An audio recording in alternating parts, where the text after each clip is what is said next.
My name is Peter Sorknæs, and I'm associate professor at Aalborg University in Denmark, where I sit in the Department of Sustainability and Planning and a part of the Sustainable Energy Planning Group, where we work with energy system analysis on national and regional levels.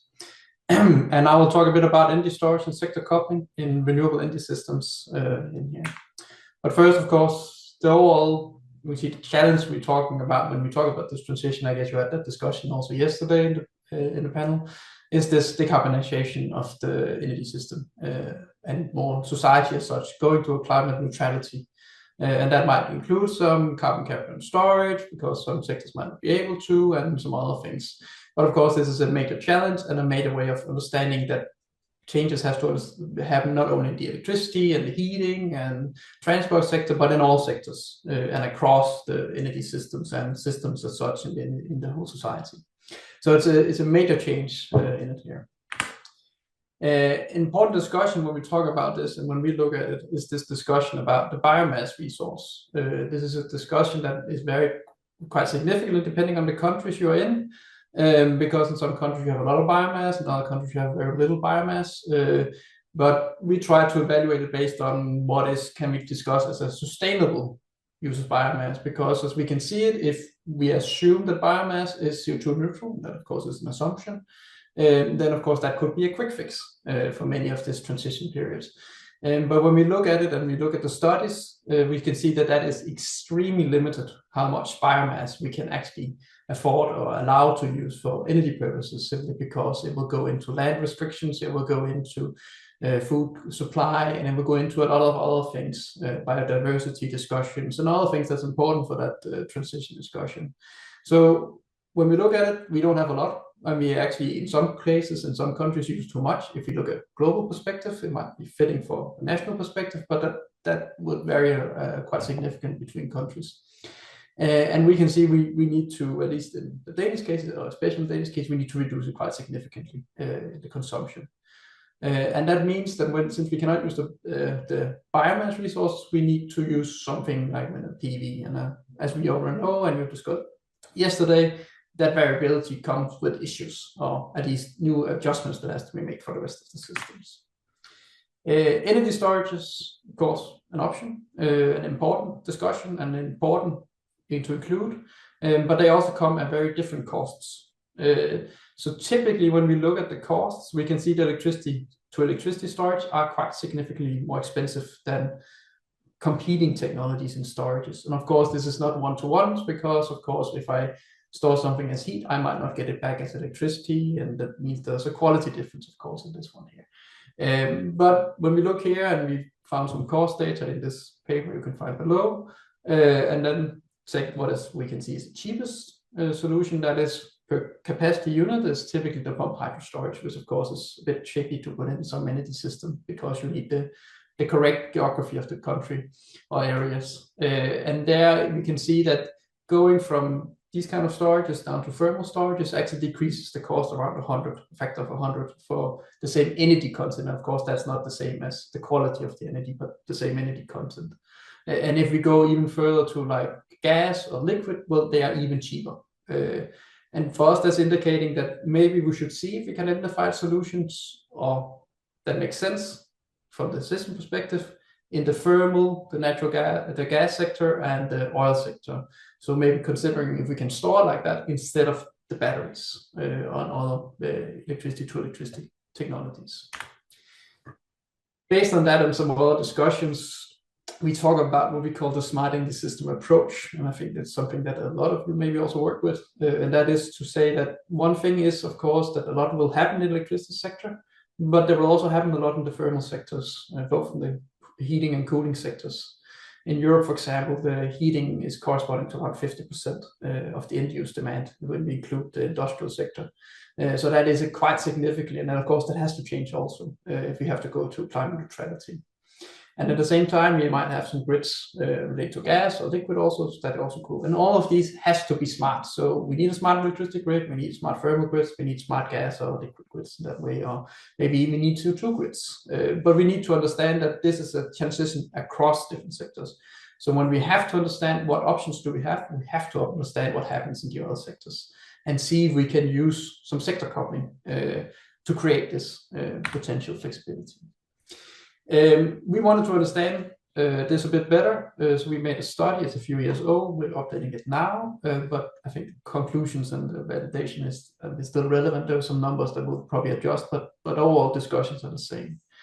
And this is a case for the Danish sector system. So, but we said right away we want to understand it as part of European or international, and that means that we include international aviation shipping, which is typically excluded when you look at national statistics. But we include it here as what we call a Danish share, and that's based on the amount of population in Denmark in that way here. And then also the same discussion with sustainable biomass. We have to limit that use. And we might be a bit too high even in this scenario. And then also we have to make sure that we are able to facilitate integration of wind and solar, so that we don't just assume that the Norwegians or the Germans or another connected country would actually facilitate that we can include that. So that's also included. And then, as you can see in the graph here, we go from CO2 emissions around 60 megaton to net zero, where in some sectors, agricultural, especially in Denmark, we don't expect to be able to go to zero because of the animals in the agricultural sector. And that means we need some CCS or some other solution for that. We then look at how that changes the system and how that changes the perspectives when we have this management system. So first, of course, we need to understand where we're coming from. So this here is in 2020. Don't put too much stock in the numbers. The point is here we have a system that's heavily based on solid and liquid and gas fuels. So that is very biomass, it's natural gas, it's coal, and it's oil. And then we have a tiny amount of in the electricity, comparable at least. And then when we then go for this 100% renewable and we have to reduce the amount of biomass we use, well, of course, as you probably already realized, that means we have to switch it around. We have to basically tilt the figure and say, well, now the density is in the top. We need the electricity coming from wind, and we need from PV, and of course this will change depending on the local situation. And Denmark, it's a highly amount of offshore wind power we're expecting to see, because there's a good conditions for that. And then some geothermal and industrial heat and all these kind of things. But the important is not to look at the specific numbers here. The important thing is to understand the complexity suddenly. And of course, the electrification, as you can see, because we're going from the top to the bottom, meaning production comes as electricity, and then we convert it and include it in different types of solutions for the heating, industrial, and transport sector here. And this kind of sector coupling is important to understand when we then talk about the storage possibilities. And then very important here is this discussion about the flexibility in the electricity demand.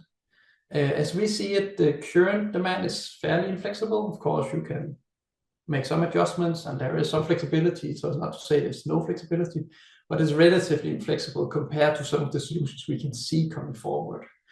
And especially in this case here, we can see that a lot of electric vehicles are likely to come because if we have to transition the transport sector, well, electricity is not quite obvious solution because of the efficiency of the vehicles and the direct integration of electrification into it. So that is a quite big amount of demand that could be quite flexible or is quite flexible. Of course, it depends when is the charging, when are they not charging, but that's partly included in the model. And then we can see some connection to power to heat. In other parts of the world, there might be power to cooling and other solutions. But actually, that's not the major one, but it's a quite important one because it's fairly low cost. And then we can see a lot of electrolysis and power to X also coming in. And there you can see, of course, that we actually have a 3 times increase of the electricity demand. But we don't increase the inflexible demand equally. So what will come, we expect to be quite flexible. And that's an important assumption, of course. But we already see this kind of thing happening. We see electric vehicles in the Danish system being charged flexibly, depending on price signals at the local consumers. And we see them also, maybe Martin touched upon that yesterday, that they also started to come into the balancing reserve markets in the system. So we do see this already happening to some extent, but we expect it to increase even further. And of course, these electric vehicles will all have batteries in them. An important discussion then for this, how much do we actually cover of the non-flexible, is also to say, well, it's actually not that much when we put in wind turbines and PV panels to facilitate this extremely much higher demand. That is actually not that much of the total yearly demand that cannot be covered by wind and PV in this system here, simply because of the fact that we put so much in to be able to facilitate on a yearly one. And we assume it to be flexible, the electrolysis and electric vehicles, so they can adapt for this here. And that led us to a discussion, because we have this discussion a lot about batteries, and they could be quite an important solution, and especially the electric vehicles is an extremely important solution. But we also want to understand, well, how important is it? And we want to broaden out the smart energy system discussion a bit further. So we defined 5 different levels of smart energy systems, where the level 1 is that you just look at the electricity sector, because that is the main sector for the production as we see going forward. Another is where you then, and step 2 is where you then include the heating and cooling sector, quite large demand, as you can see here in the Danish case. And then the third, we include the industrial and domestic transport sectors. And then in the fourth, we include like a share of the international aviation and shipping. So that's also included when you look at it. And in the fifth one, we say, okay, what if we also take materials in? Because some of these natural gas, for example, or oil products is actually used for products that we don't burn and stuff like that, but it's used for materials that is used for production of products you can buy as a consumer. And the one we presented before is a level 4 scenario. So it's not level 5 scenario, it's a level 4 scenario here. And then we wanted to understand, well, what is then, depending on if you only have the electricity focus or we have the full focus, what is the correct level of different types of storage based on the cost of them here. So in it, and the important figure here is the B, top right of your screen. And here you can see that if we only look at the electricity sector, well, then the cheapest option, or the only option we have, is electricity storage. So electricity to electricity storage is here. It's not so much, but actually if you look at the figure below, because that shows you the cost of it, it's actually the most expensive solution.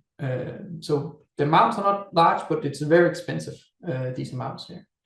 If we instead then include also the thermal sectors, heating sector, in the Danish case, well, then we can see storage for thermal are actually much cheaper, and that means we can install quite a significant amount for them.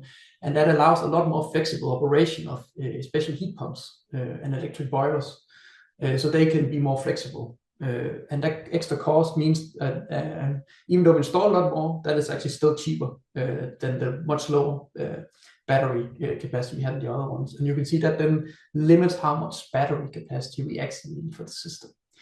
If we then go further and then say, well, we have to include the transport sector, well, then we actually, in this case here, eliminate, and I will come into some of the assumptions that's related to it afterwards. But then we actually eliminate the need for batteries to only store electricity for discharging it later. So simply for the flexibility of the batteries and charging the electric vehicles, because the amount is so large in the electric vehicles, it is actually a way of handling that without installing batteries, if we use them smartly, that is, of course.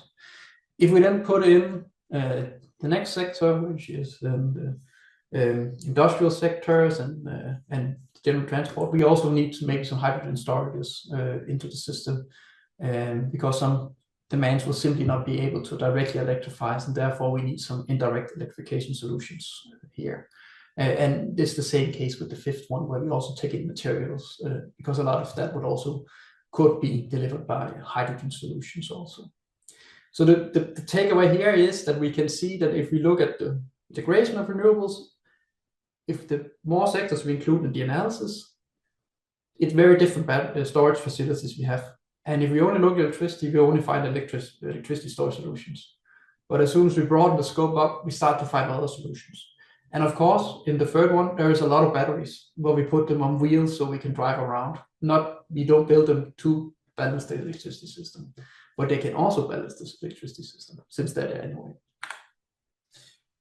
And then, of course, a lot of discussion can be in the cost of this, because we assume some costs in it. So here we try to say, well, what if the 50% reduction in the cost of electricity storage, if that's half what we assume, and this is based on projections we have, and this, as far as I can see, still hold up.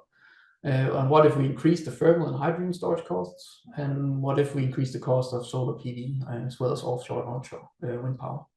And it doesn't change the picture, the conclusions. I mean, the details and the detailed numbers of the storage capacity, they change, but the conclusions doesn't change. And that you can see especially in the middle figure, in figure B. And that is, of course, that we still find the same principle approach, that once we examine more scenarios, different type of storage becomes more relevant, and actually is a cheaper solution than electricity to electricity storages in it here. But of course, this is based on some assumptions. And if you want to read more and understand more about what we've done, there's a link here for the paper where it's been published, and it should be open source, so you should be able to access it without a login. So that actually points down to what is the need for storage. And in this case, that actually doesn't change a lot. There will be more for batteries. Again, 1 minute left. Yes, thank you. There will be more or less the same. There will be a bit more need for storage in thermal sector, but a lot more for the batteries, but in the electric vehicle parts. And then they'll come in the hydrogen storage demand also. This study only focused on hourly integration. So there's no consideration about what happens in between hours. And there might be a need for fast responding units. However, a lot of these units could respond fast, so it doesn't have to be batteries. Electric boilers can respond extremely quickly, for example, and also batteries in electric vehicles. We don't consider if there is a need for if it's cheaper to expand or build a battery or expand the electricity grid locally. That's not included either. So that could be the case in some cases. And we don't consider this transition. So in some periods, it might be beneficial to have a storage to integrate more production quickly. And then later it might be unfeasible again, because there's a lot of flexibility coming into the system. I think that is my time. So thank you very much for inviting me, and thank you very much for listening. Thank you very much, Peter. This was, a lot of information. Many thanks. Looking forward to read a report and have time for the details as well.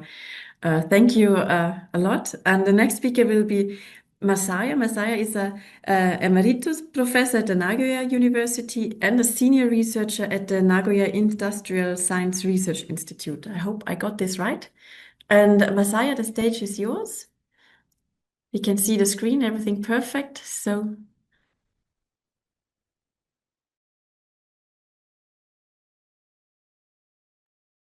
can you hear me? yeah, now we can hear you. Okay, thank you. Thank you for your introduction. Today, I would like to talk about the effective use of solar energy through sector coupling. The renewable energy deployment expand to achieve the Paris Agreement. Managing the fluctuation of the solar power generation has become increasingly important. In this presentation, I will show how excess solar energy can stored using heat pump thermal storage in buildings and EV battery storage in homes, and how this approach can improve self-consumption, reduce reverse power flow, and contribute to energy conservation. I just introduce result of 2 case studies here. So not overview. I cannot introduce the overview Japanese situation today. The first research topics is the control of the surplus PV power using heat pumps and thermal energy storage.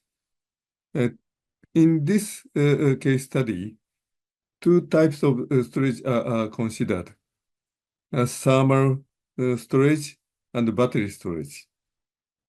As shown in the figure, surplus electricity is first converted into heat by heat pump and stored in a thermal storage tank.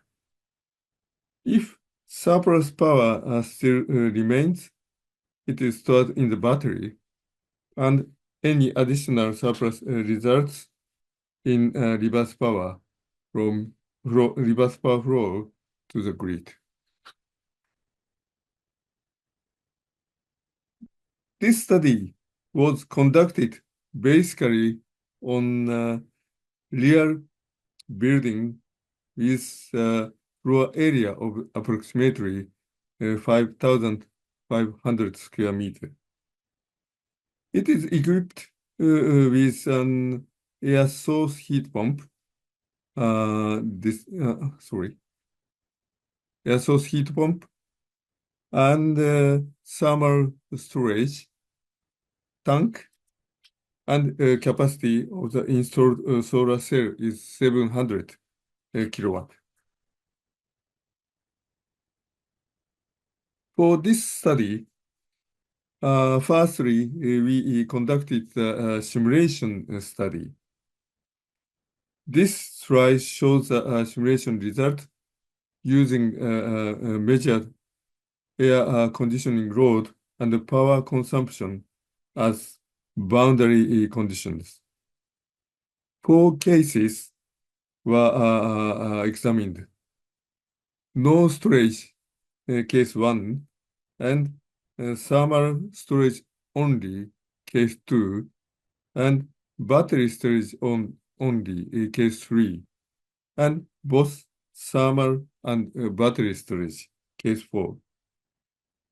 In the battery-only case, 2 capacity were assumed with 750 kilowatt-hour set to be roughly equivalent to the thermal storage capacity.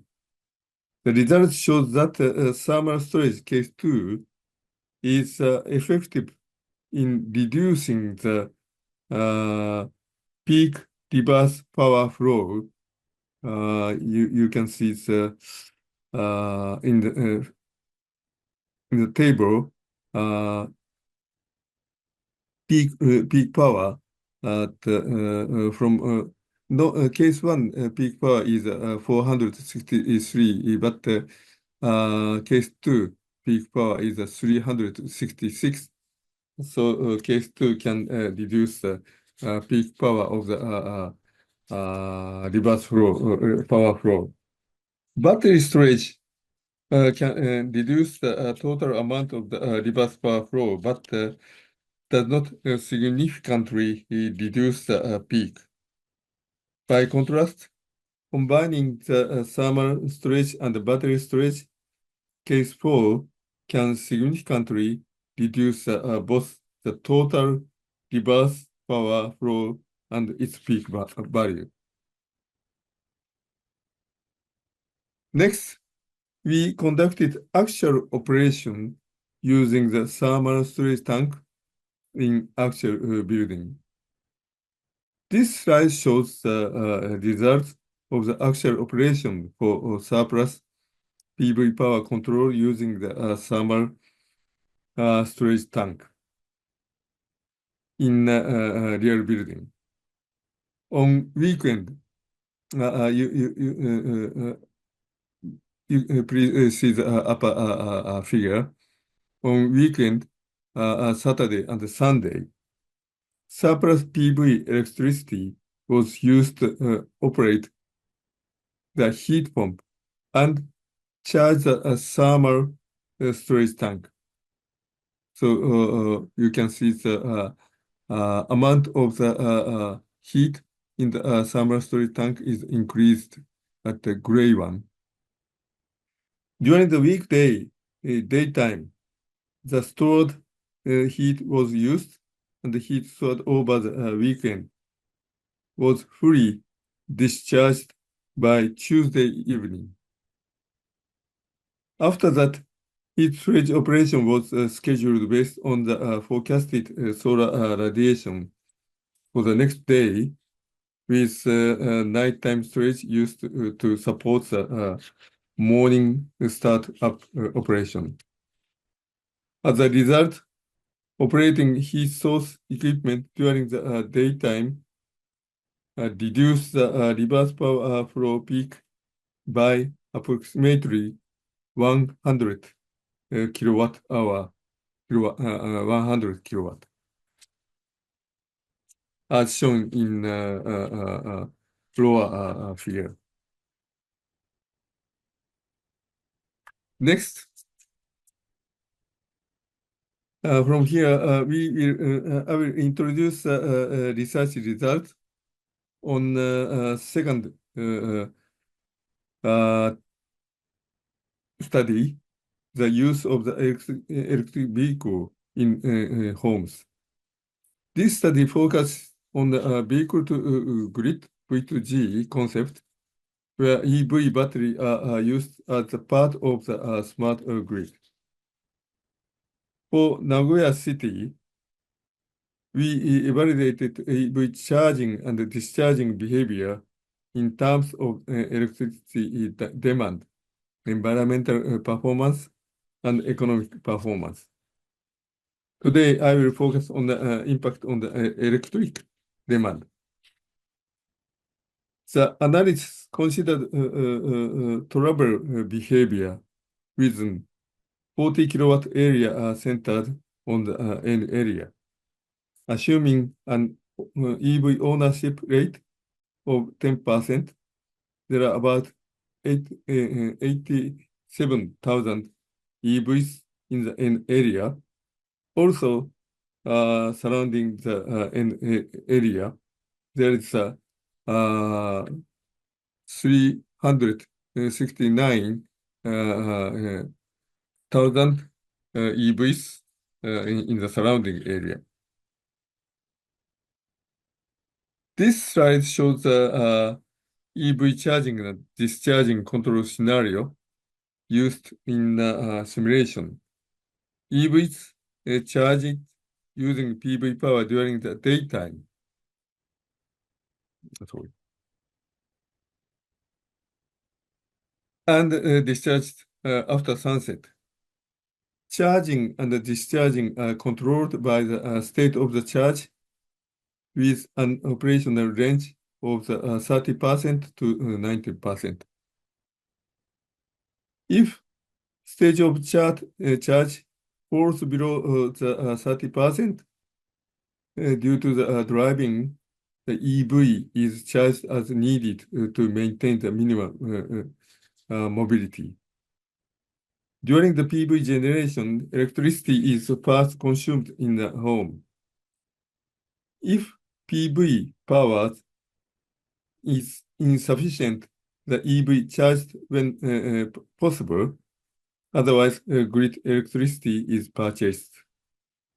If surplus PV power remains, the EV charges first, and any remaining surplus result in reverse power flow to the grid. This table shows the simulation scenarios considered in this study. Case 0 is a base case, assuming the gasoline vehicle only and no PV. Case PV assumes the PV installation without EV penetration. Case D-Sol 1 to D-Sol 4 assumes both EV penetration and PV installation, while case D-Sol 5 assumes the PV with a stationary storage battery. Among the EV cases, D-Sol 1 assumes all EVs remains parked at home in order to isolate the impact of the EV travel behavior. D-Sol 2 and D-Sol 3 follow the traffic behavior model shown earlier with different discharging location. D-Sol discharge at home only. D-Sol 3 discharge at home and at work place. This table shows a specification of the EV batteries and stationary batteries. Now, let me explain the impact of the electricity demand, focusing on the reverse power flow on a clear day. Since reverse power flow can cause voltage rise in the distribution network, reducing it is important for stable grid operation. This slide shows PV generated electricity is how PV generated electricity is consumed, where the green and purple area represent the reverse power flow. The red value indicates the ratio of the reverse power flow to the daily PV generation for the case PV. And while the green value shows a reduction rate compared with the case PV, how reverse flow can be reduced, green number shown. As shown, D-SOL1, which assumes no EV driving, achieves the largest reduction, reaching 82% in winter, 40% in the intermediate season, and 69% in the summer. For D-SOL2 and D-SOL3, which include driving behavior, reduction becomes smaller, but about 40%. The reduction is still achieved in winter and summer.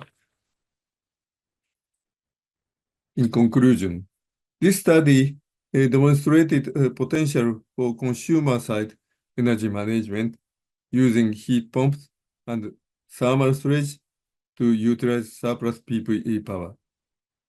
In addition, EV utilization based on traffic behavior prediction was shown to be effective for reducing the reverse power flow and grid burden.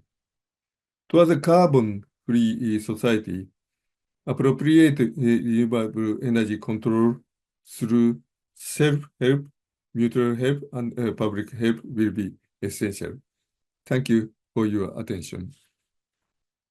Thank you very much, Masaya. Many thanks for introducing to us these two projects.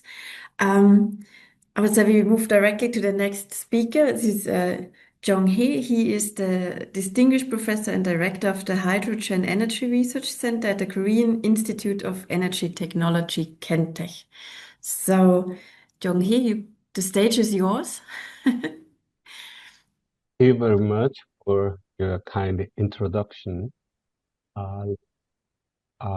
Screen. Can you hear me? Yes, we can hear you. All right. And I think. All right. Yeah. All right. Thank you for your kind introduction. My name is Jonghee Han from KENTECH. Today, I'm gonna talk about the R&D strategy green hydrogen in Korea. I will start my presentation with background, and then I think everybody knows about the carbon neutrality, and the role of hydrogen is very important. Many other than Korea, many countries focus on the hydrogen technology and hydrogen economy. And that's why the market of hydrogen increased, and then the electrolyzer installed capacity also increased a lot recently. Korea also on the hydrogen technology and hydrogen economy.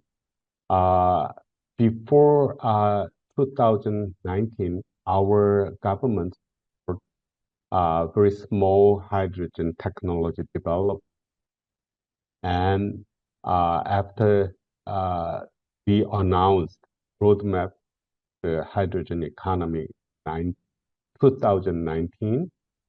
We more concentrate on hydrogen technology and hydrogen economy. Our government announced a lot of roadmap, and also our Congress legislate the Hydrogen Economy Promotion and Safety Management Act 2020. We have a lot of policy to promote hydrogen. The last line of the work, the clean hydrogen certificate and power generation bidding system is currently carried out. And that is, we grade clean hydrogen into 4 grades. And then the emission, that is the kilogram of CO2 to produce 1 kilogram of hydrogen. We define clean hydrogen when we emit carbon dioxide less than kilogram to produce 1 kilogram of hydrogen. And then there's a different score. Actually, we have our generation company has a regulation to buy or to produce electricity by hydrogen-basedly. So actually, the power generation company buy the hydrogen-based electricity with the in the bidding market. So the score, high score, is very has a very advantage in the bidding market.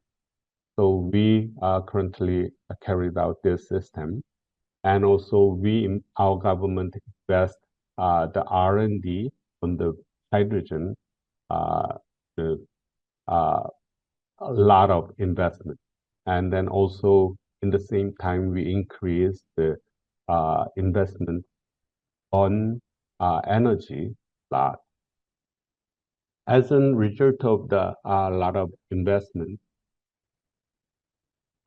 we developed a lot of trucks and trains, as well as the power generation fuel cell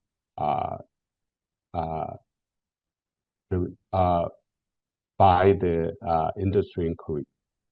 So we deployed more than 3,000 fuel cell vehicles, and then we have more than 300 hydrogen refueling stations, and we have more than 1 gigawatt of fuel cell power generation. And then also we have a lot of demonstration projects. I emphasize the demonstration in Jeju, presented in the top and bottom line of demonstration. They have more than 15 megawatts green hydrogen demonstration. They produce the wind power and solar cell to produce hydrogen.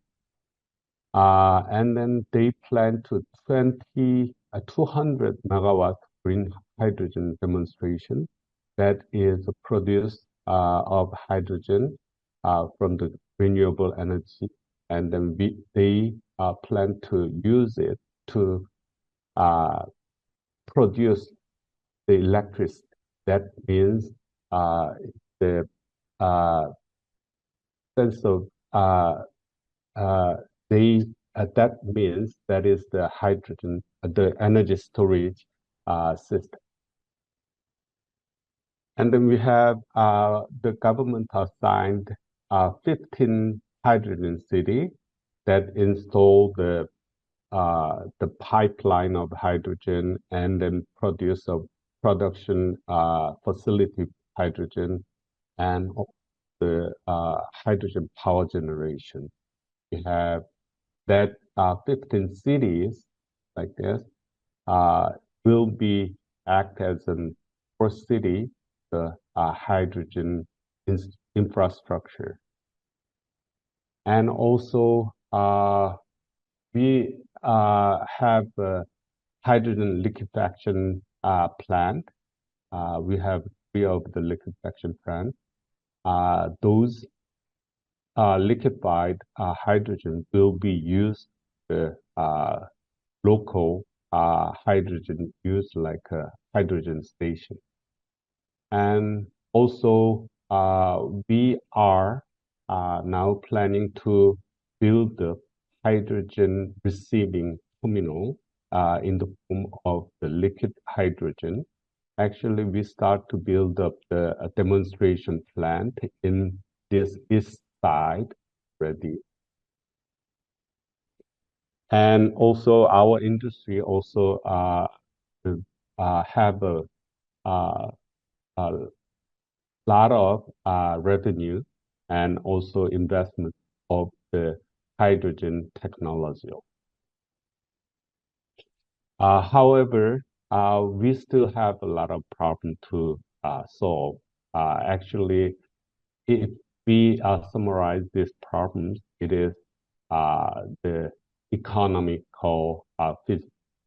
Actually, it is very high cost to produce hydrogen, green hydrogen, as well as the transportation is very high cost. So we have to solve this. Not only Korea, all every country has problem. So our government set up the R&D strategy for the hydrogen. Actually, Korea has a new president last year. It is only 8 months before we have a new president, and then they set up the strategy for energy and hydrogen. Our government set up the new strategy for the energy. Their strategy is expansion of renewable energy and decentralization and localized of the energy system and industrial transformation and low carbon technology. Everything, every strategy is related to the hydrogen. So we have 2 more renewable energy. We need the hydrogen, the energy storage, and then also decentralized or localized energy system. We need energy storage system, and then also actually our government aim to transformation to the hydrogen economy. To do that, we focus 5 strategies on the hydrogen economy. Actually, we focus on the green hydrogen production. To have the green hydrogen production technology, we have to have a technology to scale up of the electrolysis system and current density enhancement, pressure rise the hydrogen, and then lifetime, and then durability, and lower down the CapEx. And also our government on the import of hydrogen abroad, other countries. Actually, for the green hydrogen produced the other country like Malaysia, Oman, Saudi Arabia, and Australia, US, and others.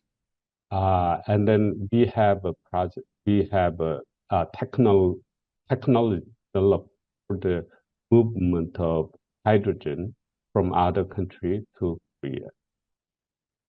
And also we on the domestic transportation. Domestic transportation also.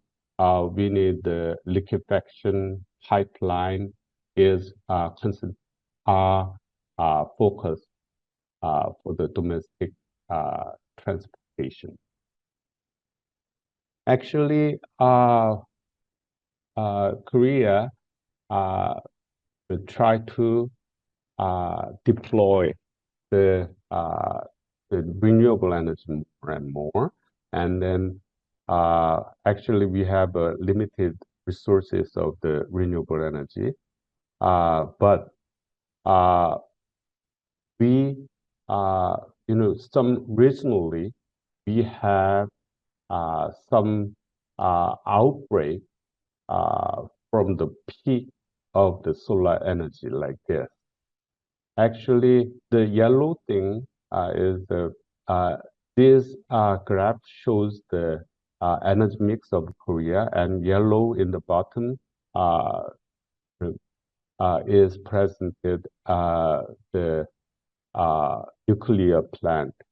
And then in the future, the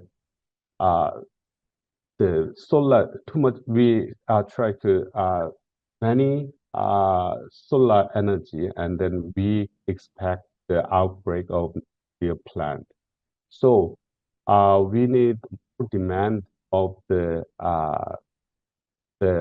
nuclear power. So we try to produce hydrogen using a nuclear power plant. So that is called pink hydrogen, and then we produce bulk hydrogen in a low price power. And also we use this kind of bulk hydrogen for the industrial hydrogen, like a steel maker, and then the petrochemical area, the industry. We will transport the hydrogen to that industry, and then we try to hydrogen economy. We will complete the hydrogen economy infrastructure in. So, as in summary, the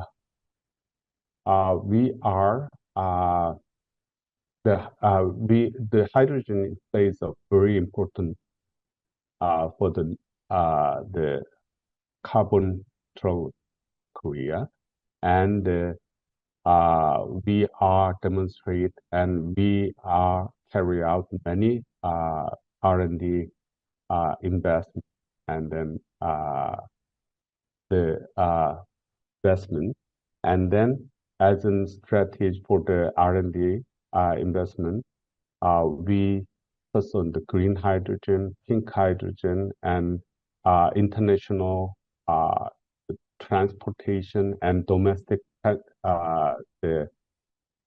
transportation, and so many policies will carried out. And all right, thank you very much for your attention, and I'm very happy to answer your question.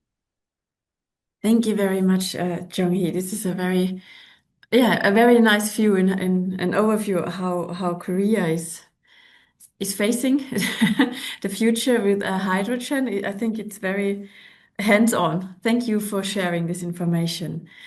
Okay, so we can start now the Q&A session. As I said before, you can raise your digital hand and we can unmute you and you can discuss, or you write into the Q&A chat.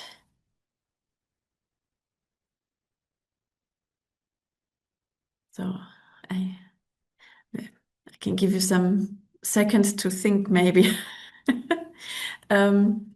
So maybe then I will just start with a question as I wrote one down. It is a question to Masaya regarding the thermal storage he was mentioning in his example. The there was the project example with a heat pump also connected with a thermal storage. And I was curious, what kind of thermal storage did you consider? Like, was it water and how big? What was the capacity? I might have missed it. Yeah. You mean about summer storage? In my presentation, this is the water summer storage that use only sensible heat. Okay. And I forget exactly, but for example, in the cooling season, temperature range is from 7 to 15, Okay. 8 degree temperature difference is 8. Yes. And volume of the tank is 430 Okay. cubic meter. Yeah. So I can calculate the the Yeah, capacity of my own. Thank you. about 800 kilowatt hour, I think. Perfect. Thank you very much. Thanks. Yeah. Thank you. Okay, so now we have some questions in the chat. So there is one question on Jonghee Han. I just read it. It's from Jan Erhard. It's in your concept for controlling daily fluctuations in power generation, you referenced hydrogen production as a balancing mechanism. However, large-scale electrolyzers typically require stable, continuous operation to avoid efficiency losses and degradation. What is your technical plan to accommodate this mismatch between intermittent renewable power supply and the continuous operation requirements for electrolyzers? Actually, we didn't demonstrate, we didn't actually connect the nuclear power to produce the hydrogen in this stage yet. We didn't have any experiment or technology development yet. We plan to have hydrogen connected to the nuclear power. Actually, the degradation, and then that is the mismatch with the degradation of the electrolyzer.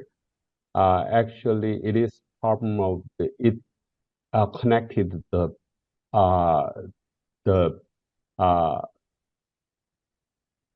problem of the storage of hydrogen technology. Actually, that means there's the hydrogen, the amount of the hydrogen variation will be buffer. We will have a buffer of the in the storage tank or storage method of the hydrogen in this stage. But we didn't have any. We don't have any solution yet. Actually, we will start the produce hydrogen project in 2 or 3 years later. Okay, many thanks. I would consider it answered, but if there's some more to ask, the person can write in the chat, and then you can connect each other. So there is there's a quite long question for Peter, so to have a question for everyone. Peter, I just read it out loud. I hope we can. There's a lot of questions. Maybe we have to make a cut at a certain point. Let's see. So one song is asking, in your paper, you assume efficiencies of 0.95 to 1.0 for pit and tank storage. Given that the capital costs in Central Europe are significantly higher than the Danish benchmarks, isn't this efficiency cost ratio overly optimistic for broader rollout? I mean, it could be, but it also depends a bit because in the Danish case, one of the reasons why the costs are lower is because we have quite a lot of them installed, because we do have quite a large district heating sector. So the industry is mature, and of course would be very different. And you would probably see similar cases when you start to see more rollout of the kind of storages here. And it also depends a bit on the temperature levels you have in your systems, the district heating, for example. But of course, there's a risk, and we did include a potential extra cost analysis on that, where we increase the cost of the heat storages in it. Because as we can see it doesn't seem like we're building more in Denmark, and it doesn't seem like the prices are increasing. It seems more like they're building bigger, and the bigger you build, the cheaper it gets.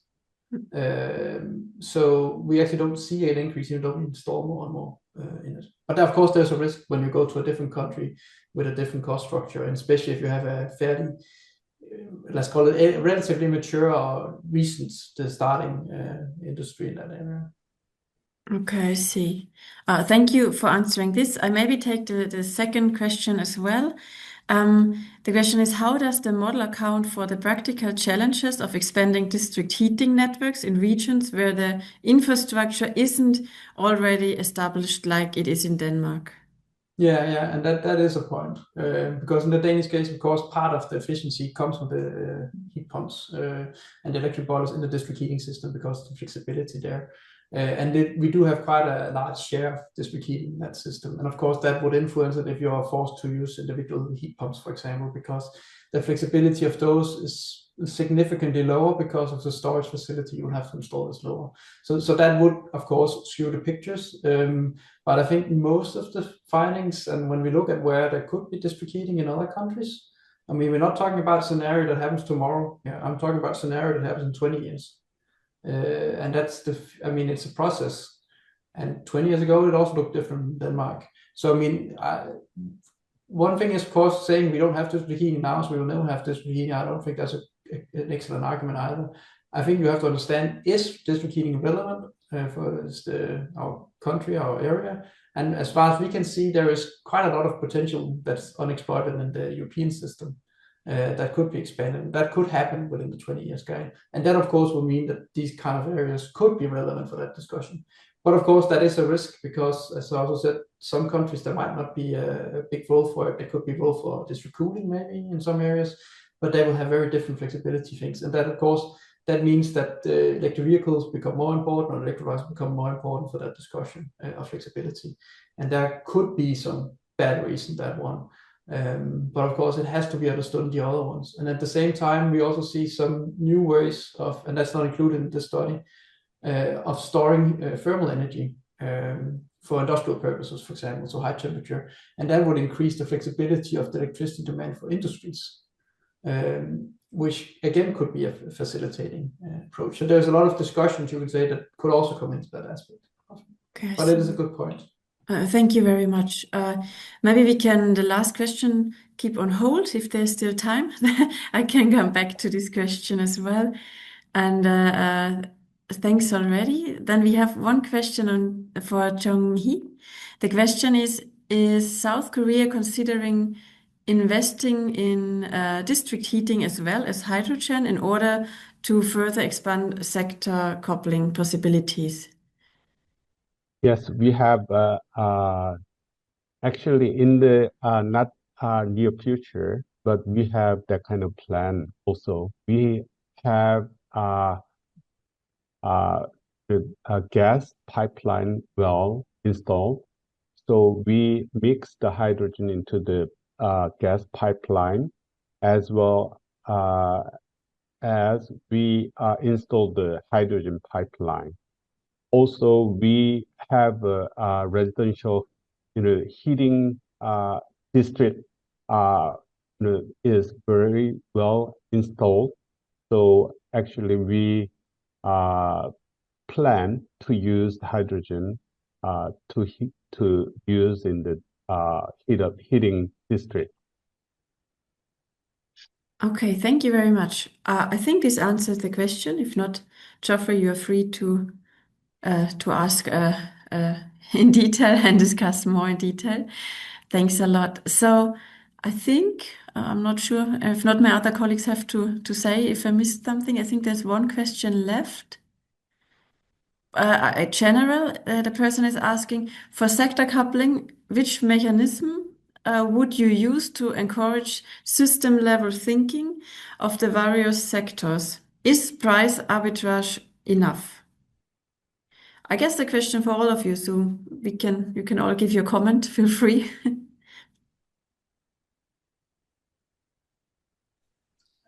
I can start, I guess. I think price signals can be a very efficient way of doing it, especially if you have the price signal at the consumer level also. So in the Danish case, we see right now a lot of flexibility for the EV charging, and part of that is related to that each household is measured hourly, electricity-wise. And that, of course, enables flexibility, because otherwise the price signals is unusable if no one sees an effect of it. And there we can actually see also that the distribution companies, the electricity distribution companies, are starting using flexibility in what tariff they use, so that the time of use tariff is used. And that actually means that we see a lot of charging of electric vehicles in the night, for example. So I think price signals can be quite efficient. It doesn't take you all the way, because there's also something about habits and how you approach that, and if you really want to use your time on it. But price signals can definitely be efficient for it. Okay, thank you. Does anyone of the two speakers want to add something?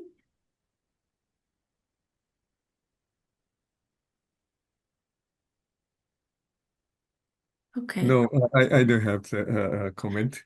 So Okay. maybe Peter's comment is very good and enough, I think. Nothing to add. Thank you. Yeah. There's many things in Japan. For example, the still importance of the energy storage is not recognized fully. So we have many potential. For example, in Japan, there are many DHC plant, and they have the big, large thermal storage tank.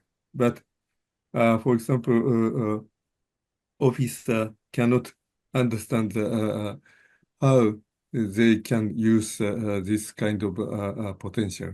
So we have to promote the importance of the energy storage. Energy storage is not the top star, but the basic essential player of the energy storage energy system, I think. Sorry, that is my comment. Yeah, thank you very much. No, it's nice to get these insights. Thank you very much. Yes. Yes, I believe the most important thing is probably to have good projects to show as an example. But to do a good project, of course, you need someone who is supporting and paying to do the R&D. So yes, but it's always a good thing to have something to promote and then to let the people know what options exist. Maybe then we have a couple of minutes if there's not another question in the audience. There's a comment just yeah, please. coming in. Yeah, thank you, Christopher. I can read it. So a comment for Jonghee. It seems like a waste to convert electricity into hydrogen to later use it for heating, when you can simply convert excess electricity directly into heat and store it in large thermal energy storage systems. But again, this requires district heating networks available. Yeah, so it's a follow-up comment to the discussion before. Jonghee, do you want to comment? Yeah. Okay. Actually, in this stage, we don't have any concrete plan to use hydrogen to heating sector. It is because of the price of hydrogen. It is not feasible in this stage. But in the long-term plan, we have the plan to use the hydrogen as a heating source. Actually, if we have technology developed in a lower the price of hydrogen, less than $1 per kilogram, then we can use it for the industrial application like steel making and then petrochemical industry, as well as the heating resources. Actually, we are developed the industrial boiler using hydrogen. That is one of the example. We use the hydrogen as a heating source, but in the regional heating, I think it is long-term object of Korea. Thank you for your additional comment. Yeah. Thank you very much. Okay. So, Geoffrey, also thanks again. Very good. Yeah, I think this is a nice discussion. I think we have maybe time for the very last question, which I was holding up so that everyone can get a question. But Peter, if you don't mind to come back to the question before, there was the question about the model. Basically, it was asking, is the model based on a copper plate assumption for the whole country, or does it consider regional nodes and transmission constraints for both electricity and heat? Can you answer this? Yes, and that's a good point. It is a copper plate model.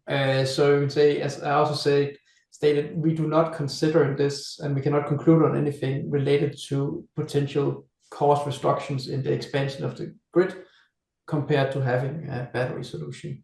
So that is not included. The important point of discussion here is the integration of renewables in relation to the demand side. And as we can see, there's a very big risk that if you base your assumptions on an inflexible demand, electricity demand side, which is we can see currently and see historically, then you don't understand what comes in later in the system that could be flexible and could because it is a major change in the electricity system. But you're completely correct in the question, because I assume the question is, do we include the potential to have a battery instead of grid expansion? And we do not. So that is included. But you could have a lot of these discussions on where do we then place the electric vehicles, because they would also be assumed to be fairly close to the demand side of things. So there is also a discussion about, of course, batteries could facilitate that, but you could also have a grouping of EVs, or you could have a local district heating company that says, okay, you can interrupt me if there's a problem with the grid. So there's a lot of solutions, you can say, that comes on top of that discussion about battery versus grid, which I assume the question is related to. But it is a copper plate model. So that is something we do not include.